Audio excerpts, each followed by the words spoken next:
didesain untuk saturasi tinggi, ya. Gitu. Nah, tapi saya bisa nguji CT kelas X, ya CT kelas X pakai standar 5P20. Nah, CT kelas X itu kalau pakai 5P20 dapatnya 5P60, 5P45, itu dia tinggi, ya. Artinya saturasinya tinggi. Masalahnya CT kelas X sesuai dengan namanya PX itu, dia nggak pernah nyebutin berapa kalinya, dia cuma bilang adalah tegangan kendi poinnya. Sehingga waktu saya pilih di CT Analyzer, dia kelas X, saya akan uji CT Analyzer, dia nggak bilang asesmennya ALF-nya. Ya, ALF itu yang 5P20 tuh A20-nya. Dia akan uji kendi poinnya berapa volt. Ya, kalau kendi poinnya dibilang 1200, saya dapat 1250, ya lulus. Pak dapatnya 3000, alhamdulillah, ya kan? Pak dapatnya 1100, tolak. Ya, lebih tinggi lebih bagus, karena dia makin jauh saturasi, makin gak jenuh, ya. Bapak bilang kelas PX saya hitung-hitung aja nih, kalau 1200 dia bisa sampai 100 kali gangguan nih. Bayangin tuh kalau Bapak punya trafo 600 ampere sampai 100 kalinya tuh berapa KA tuh kan? Yang Bapak bilang nggak mungkin terjadi. Malah CT Bapak bilang 80 KA pun saya masih oke nih. Jangan karena 60 KA, 80 saya masih akurat, ya. Kenapa? Karena dari performa CT. Nah, ini malam-malam. Nah, sekarang ada CT. CT ini adalah kalau kita lihat ada yang CT kelas metering, kelas P, PX, ya, TPS, TPX, kelas CK. Ini CK ini adalah kelas yang di standar Amerika, ya.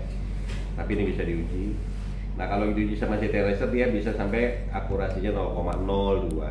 Ya, 0,02. Kemudian ada CT yang pakai inti besi dengan sedikit celah. Ini biasanya CT kelas PR, TPX atau kelas K di standar Amerika. Dia akurasinya bisa sampai 0,2. Nah, CT dengan gap ini biasanya kelas TPY ini biasanya untuk CT transient. Yang kalau di PMT di kelas bis itu dia operasinya CO, close open. Artinya dari close sampai beberapa kali.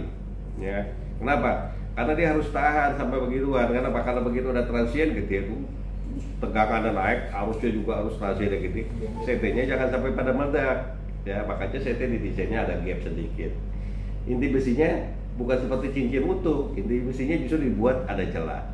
Nah, kalau Bapak lihat yang CT seperti ini ada di mana, tau nggak? Itu tuh klaim tuh.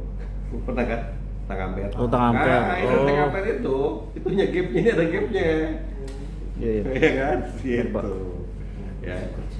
Nah, kemudian ada kelas dengan Cucu itu apa Pak Cucu? Cucu nih, close over. CT yang di transmisinya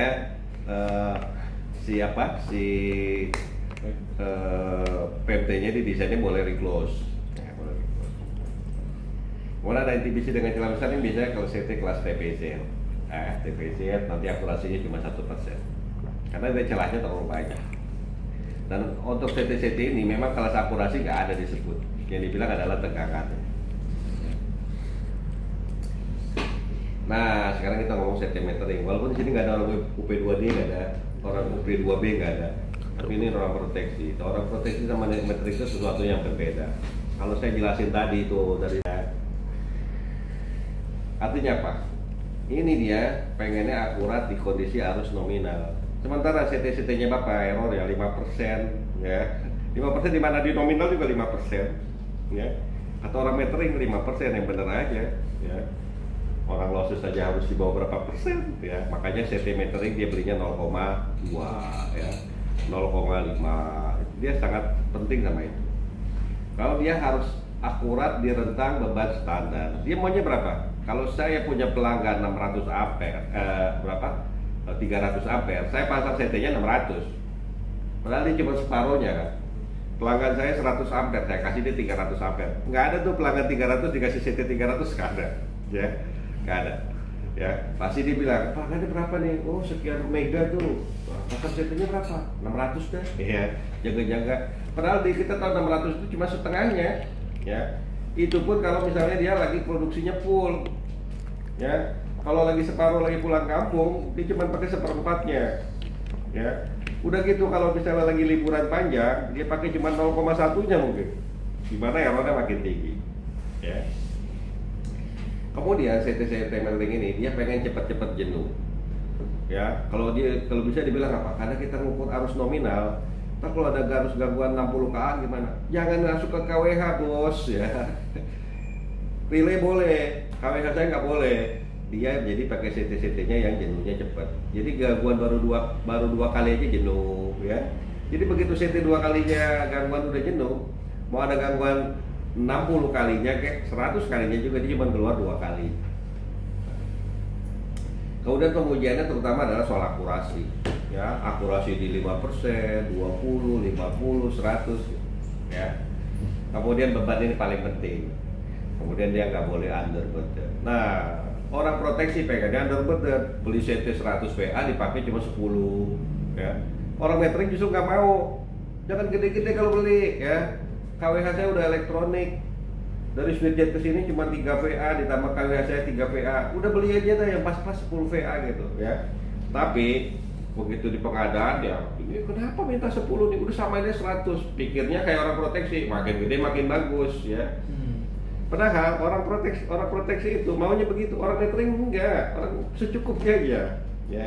Sehingga kalau beli CT metering sama CT ini nanti kalau kita lihat di lapangan, kebanyakan CT proteksi sama meteringnya disamain ya. Idealnya seperti apa? Seperti RB sama RN-nya harusnya sama. Itu yang paling ideal ya. Tapi kalau kita lihat proteksi itu nggak boleh lebih, metering itu nggak boleh underburden. Nah, kenapa ini dia pengen cepat jenuh? Ada yang pernah inget nggak? Ada yang ngeliat KWH, mungkin ada KWH di sini. Kalau KWH-nya itu 5 ampere, setelah angka 5 ada dalam kurung. Nah, tapi lihat ya, bener kan di Pak Kosan?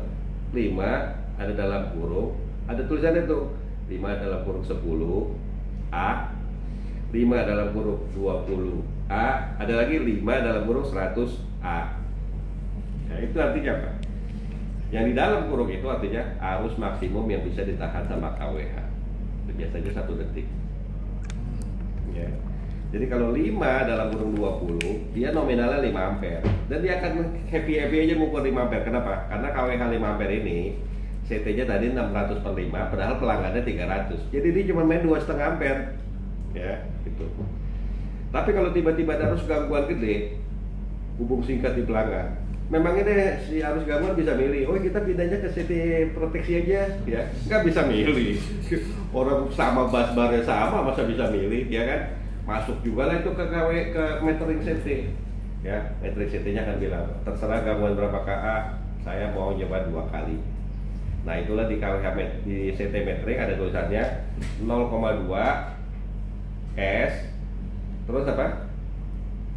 FS. Ya, FS 5, FS 10, FS 2. Kalau Bapak punya KWH-nya 5 dalam kurung 10, FS-nya maksimum 2. Gimana Pak kalau saya pakai CT FS 5? Ya, siap-siap aja. Ya, KWH-nya yang jebol. Ya. Pak, KWH saya 5 dalam kurung 100. Oke, 100 bagi 5 berapa? 20. Berarti Bapak bisa pakai FS 20. Ya. Nanti kalau sambil keluar lihat-lihat tuh KWH di panel, lihat tuh. Oh ini dalam kurung. Nah masalahnya begitu orang-orang pengadaan bikin TPG, karena yang bikin TPG itu banyak orang proteksi. Kalau bikin kelas proteksi nggak pernah salah, 5P 20 ya, kelas X tegangan sekian. Tapi begitu beli CT metering salah, minta CT kelas 0,2 S, cukup ya. Orang pabriknya bingung 0,2 S. Ini orang PLN minta FS berapa nih? Nggak nyebut. Kita kasih aja yang tinggi, kan? Padahal KWH-nya cuma 2, dikasih yang tinggi, KWH-nya bisa rusak. Ya. Jadi kalau KWH kan P2B, Pak. Ya, yang beli CT? CT-nya bisa rusak juga ya? Ya, kalau dia orang P2B beli CT sendiri, yang ditaruh di switch ya, dia bilang, ini CT saya ya, begitu nggak? Kan enggak, beli CT jadi 1, apalagi di Kalimantan GM-nya masih 1. Udah belilah penggantian CT switchjet mana gitu, ya. Gitu. Kalau P2B juga begitu lagi nanya, oh kemarin beli CT metering kelas berapa? 0,2 S, wah udah cocok lah. Dia kan nanya FS-nya juga, ya. Nah ini kalau kebutuhan CT metering berdasarkan IEC, ya ini dibilang ada namanya FS. FS ini adalah faktor security atau faktor keamanan. Jadi kalau nyebutin CT kelas metering itu harus ada FS-nya, ya jangan 0,2 aja. Ya. Kalau dia FS 5 di sini, berarti dia 5 kali I nominal, dia harus sudah jenuh.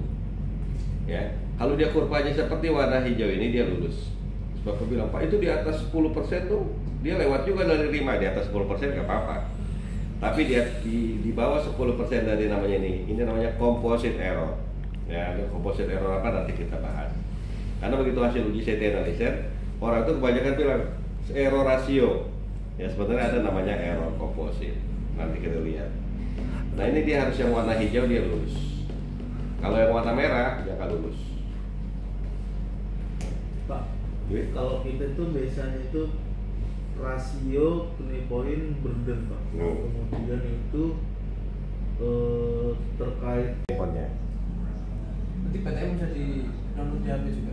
Bisa dong. Belum download. Gambar apel di